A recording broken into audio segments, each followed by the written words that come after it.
Hello, Riderflex Nation. Steve Urban here with a great story for you today around the topic of follow up. This is a true story, personal experience, as many of my podcasts are. I want to share this with you to give you some encouragement and some reminders of how follow up really is so critical in management. I was told many years ago that you live and die by how much follow up you do. The classic line, trust but verify, all come into play with this story. And I want to share it with you in hopes that if you're a younger manager, you understand how critical follow-up can be. And if you're older or more senior in your career, maybe it'll be a great reminder if you're getting a little relaxed on how much you follow up. So true story, I was a district manager for a company, retail company. I was over about 15 brick and mortar stores, so I had 15 store managers. We were always in the process of ranking our managers and sharing with our regional manager who we thought within the group might be ready to move up or be the next district manager, right? So we were always ranking our team members and then sharing that with our boss. Hey, here are my store managers 1 through 15 on how I rank them, etc.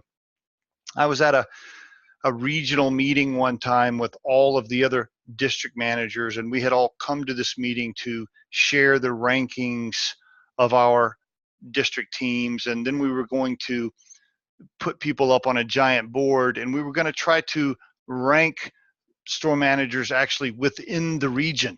And there were probably, I think, 7 district managers in this room, and all of the district managers, of course, had 10 or 15 store managers. So we're trying to rank whatever that math is, 80 or 100 people. And so all the district managers are really lobbying for their folks, right? We're all trying to get our guy or our girl to the top of the list because, it's a big feather in your cap to get somebody promoted from within your team up to the district manager level. So I'm at this meeting, and of course I had been talking my guy up for months and months and months with my supervisor, Dave. And we're at this meeting, and boy, it was pretty heated, pretty some intense debates around talent and how we were ranking people.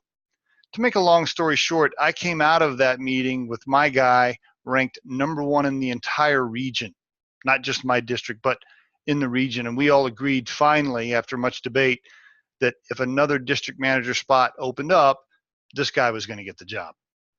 And so it was really a succession planning meeting, and I felt really good about it. I had lobbied hard to get my guy, kind of earmarked for this promotion.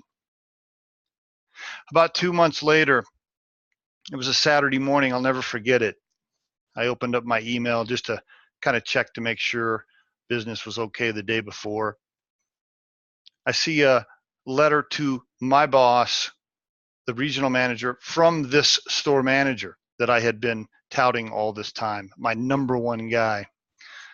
The letter was an apology letter and a resignation letter all at the same time for having stole funds from the company for about 6 months. You see, when you run a brick and mortar store, at least back in the mid-90s, there was still a lot of cash involved, and store managers used to have to go to the bank and make deposits every day. Well, as a district manager, part of your job is to follow up on those deposit slips and those deposit logs when you make visits to stores. Well, I had stopped doing that in this particular case because, after all, this was my number 1 guy, right? Best guy in the region. I don't need to check deposit slips on this particular store. So I got lazy. I stopped following up on that particular item for this person. And over a course of 6 months, he started rolling deposits. And I won't go into all the details on how that works for this podcast because we don't have time. But the point is, he ended up stealing a lot of money from the company. Finally, it caught up to him because if you roll deposits for long enough, you won't be able to deposit enough cash back in before somebody at the corporate office notices. And that's what happened. Somebody at the corporate office finally noticed it, called it out, and he had stolen a bunch of money for a long time. To make matters worse, it was clearly evident that I had not been following up or checking the things I was supposed to check when I visited this store, or I would have caught it many months ago. So I'm reading this email on a Saturday morning, and I'm thinking to myself, not only does this make me look really bad for not doing my job and following up, but this was my guy, my number one guy that I said was the best guy in the whole region. Folks, that was a tough blow for me at that point in my career. It really hurt my credibility with my supervisor at the time, and it took a long time to restore that. And it also damaged my thought process or how fast I would sign off on somebody. After that, it took a long time for managers to impress me, and a real long time before I put complete faith in them. And so the point of this podcast is this: no matter how comfortable you get with somebody, no matter how good you think they are, I don't care if it's your mother or your brother or whoever it is that you're working with, if there are certain things you're supposed to be checking or following up on, especially when it comes to money, I suggest you do so. Because the access to cash can do bad things to good people. And so whether it's somebody in accounting or somebody that has access to financials or whatever it might be, always make sure you are doing the checks and balances and following up, because trust me, it will come back to hurt you if you don't. And there is your Riderflex tip of the day. As always, folks, we really appreciate you listening.